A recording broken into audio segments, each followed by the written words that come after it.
மாவட்டம் ஓமலூர் அருகே உள்ள நடுப்பட்டி ஊராட்சியில் தனியாருக்கு சொந்தமான கல்குவாரி ஒன்று இயங்கி வருகிறது. இதில் தும்பிப்பாடி ஊராட்சி ஒட்டத்தெரு பகுதியைச் சேர்ந்த சதீஷ்குமார் என்பவர் மேற்பார்வையாளராக வேலை செய்து வருகிறார். இந்த நிலையில் கல்குவாரிக்கு தேவையான வெடிமருந்துகளை டிராக்டரில் ஏற்றிக்கொண்டு சதீஷ்குமார் சென்றதாக கூறப்படுகிறது. அப்போது டிராக்டர் பிரேக் பிடிக்காமல் 100 அடி பள்ளத்தில் கவிழ்ந்து சுக்குநூறாக உடைந்தது. மேலும் டிராக்டரை ஓட்டி வந்த சதீஷ்குமார் என்பவர் சம்பவ இடத்திலேயே உயிரிழந்தார். இதைத் தொடர்ந்து அவரது உடல் பிரேத பரிசோதனைக்காக ஓமலூர் அரசு மருத்துவமனையில் வைக்கப்பட்டது. இதுகுறித்து தகவல் அறிந்த தீவட்டிப்பட்டி சப் இன்ஸ்பெக்டர் பழனிசாமி மற்றும் போலீசார் சம்பவ இடம் சென்று விசாரணை நடத்தினர். உயிரிழந்த மேற்பார்வையாளர் சதீஷ்குமாருக்கு முத்தமிழ்ச்செல்வி என்ற மனைவியும் ஒரு மகனும் உள்ளது குறிப்பிடத்தக்கது.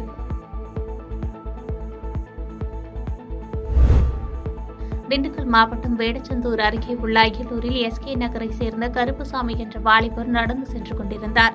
அப்போது அந்த வழியே மோட்டார் சைக்கிளில் சில வாலிபர்கள் இடிப்பது போன்று சென்றதாக கூறப்படுகிறது. அவர்களை கருப்புசாமியை கண்டித்துவிட்டு அய்யலூரில் உள்ள ஒரு டீக்கடை முன்பு நின்றிருந்தார். அப்போது அங்கு வந்த 5க்கும் மேற்பட்ட அடங்கிய கும்பல் கருப்புசாமியை இரும்பு கரண்டியால் சரமாரியாக தாக்கிவிட்டு அங்கிருந்து தப்பி ஓடினர். இதில் காயமடைந்த கருப்புசாமி திண்டுக்கல் அரசு மருத்துவமனையில் சிகிச்சைக்காக சேர்க்கப்பட்டார். இதற்கிடையில் தாக்கிவிட்டு தப்ப முயன்ற போது சிக்கிய ஒரு வாலிபரை பிடித்து பொதுமக்கள் தர்ம அடி கொடுத்து விசாரித்தனர். அதில் அவர் ராமநாதபுரம் மாவட்டத்தைச் சேர்ந்த மாயராஜன் என்பதும் வடமதுரை மோர்பட்டி பகுதிகளைச் சேர்ந்த தனது நண்பர்களான ரஞ்சித், சரவணன், சபரி, முத்துமணி ஆகியோருடன் கஞ்சா அடித்துவிட்டு போதையில் கருப்புசாமியை தாக்கியதையும் தெரிவித்தனர்.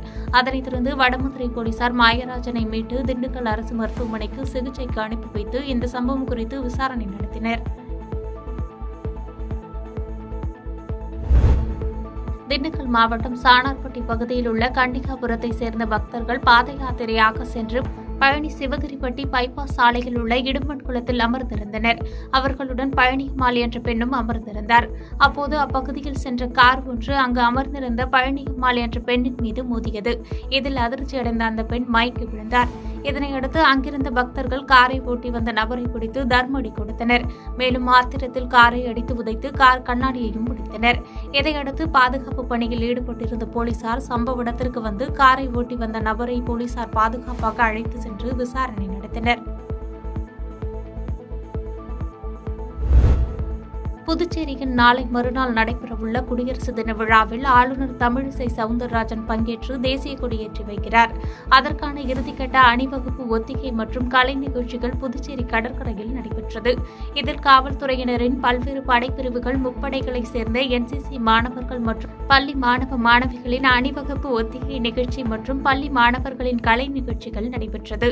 மேலும் குடியரசு தினத்தை முன்னிட்டு போலீசார் பலத்த பாதுகாப்பு பணியில் ஈடுபட்டனர். வேலூர் மாவட்டம் கேவிக்குப்பம் குறிஞ்சிநகர் பகுதியைச் சேர்ந்த சரவணன் என்பவரின் மகன் ஹரி. இவர் பந்தல் அமைப்பு, எலக்ட்ரீஷியன், கட்டிட வேலை போன்ற வேலைகளை செய்து வந்துள்ளார்.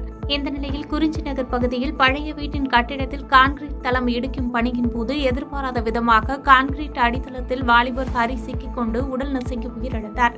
இதுகுறித்து அறிந்த கேவிக்குப்பம் போலீசார் சம்பவ இடத்திற்கு விரைந்து சென்று JCB இயந்திரம் மூலம் கான்கிரீட் தளத்தை அப்புறப்படுத்தி இறந்த ஹரியின் உடலை மீட்டு உடற்கூறாய்வுக்காக வேலூர் அடுக்கம்பாறை அரசு மருத்துவமனைக்கு அனுப்பி வைத்து விசாரித்து வருகின்றனர்.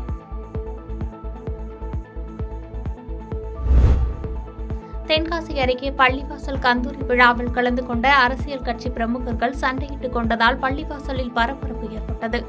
தென்காசி மாவட்டம் கடையநல்லூர் நகரில் அமைந்துள்ள பிரசித்தி பெற்ற பெரிய பள்ளிவாசல் தர்காவில் ஆண்டுதோறும் கந்தூரி விழா நடைபெறுவது வழக்கம். அதன்படி இந்த ஆண்டிற்கான கந்தூரி விழா நேற்றைய தினம் கொடியேற்றத்துடன் தொடங்கியது. இந்த நிலையில் சம்பவத்தன்று 2வது நாள் தீப உற்சவ விழா நடைபெற்ற நிலையில் அரசியல் கட்சி பிரமுகர்கள் பலர் கலந்து கொண்டு பள்ளிவாசலுக்குள் சென்று வழிபாடு மேற்கொண்டனர். இந்நிலையில் திமுக சார்பில் தென்காசி தெற்கு மாவட்ட செயலாளர் ஜெயபாலன் தலைமையில் ஏராளமான திமுகவினர் பள்ளிவாசலுக்கு வருகை தந்தனர். இவர்களை வரவேற்பதற்காக கடையநல்லூர் நகர செயலாளர் அப்பாஸ் பள்ளிவாசல் முன்பாக தன்னுடைய ஆதரவாளருடன் காத்திருந்தார். அப்போது திமுகவை சேர்ந்த சிலர் நகர செயலாளர் அப்பாஸிடம் தீபாவளி பொங்கல் பண்டிகை என்பது தலைமை கழகத்தால் வழங்கப்பட்ட பணம் பூத் கமிட்டி உறுப்பினர்களுக்கு ஏன் வரவில்லை என கேள்வி கேட்டனர். அப்போது கேள்வி கேட்ட தரப்பினருக்கும் அப்பாஸ் தரப்பினருக்கும் மோதல் ஏற்பட்டது. இதனால் ஒருவரையொருவர் தாக்கிக் கொண்டதால் அப்பகுதியில் பரபரப்பு ஏற்பட்டது. ஆன்மீக விழாவில் அரசியல் பிரமுகர்களின் இத்தகைய செயல் அங்குள்ளவர்களை முகம் சுளிக்க வைத்தது. மத்திய அரசின் திட்டங்களை தமிழக அரசு தலைகீழாக நின்று தடுப்பதாக பாஜக மாநில தலைவர் அண்ணாமலை குற்றம் சாட்டியுள்ளார். மயிலாடுதுறை மாவட்டத்தில் பாஜக மாநில தலைவர் அண்ணாமலை எண்மண் எண்மக்கள் யாத்திரையை மேற்கொண்டுள்ளார். யாத்திரையின் போது பொதுமக்களை சந்தித்த அவர்களின் குறைகளை கேட்டறிந்தார். பிறகு செய்தியாளர்களை சந்தித்து பேசிய அவர், தேர்தல் நெருங்கும் போது தங்களது கூட்டணி குறித்து அறிவிப்போம் என்றும், திமுக ஊழல் பட்டியல் போன்று அதிமுகவிற்கான ஊழல் பட்டியலையும் வெளியிடுவதற்கு பத்திரிகையாளர்கள் உறுதுணையாக இருக்க வேண்டும் என்றும் கூறினார். மேலும் மத்திய அரசின் திட்டங்களுக்கு தமிழக அரசு முட்டுக்கட்டை போடுவதாக குற்றம் சாட்டிய அவர், PM கிசான் திட்டத்தில் 6 லட்சம் விவசாயிகளின் கணக்குகள் டெலிட் செய்யப்பட்டுள்ளதாகவும் தெரிவித்தார். பத்திரிகை நண்பர்கள் நீங்களும் கொஞ்சம் ஊழல் அறிக்கையை வெளியிடுவீங்கன்னு காத்துக்கிட்டே இருக்கேன். நானும் 3 வருஷமா ஒரு பத்திரிகை நண்பர் கூட ஒன்றும் வெளியில்லை. அண்ணாமலை மட்டும் வெளியிட்டுக்கிட்டே இருக்கிறேன்.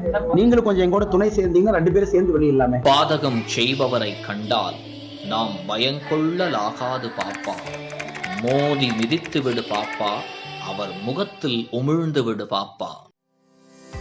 அண்மை செய்திகளை உடனுக்குடன் தெரிந்து கொள்ள இணைந்திருங்கள் இயம்நாடு தொலைக்காட்சியுடன்.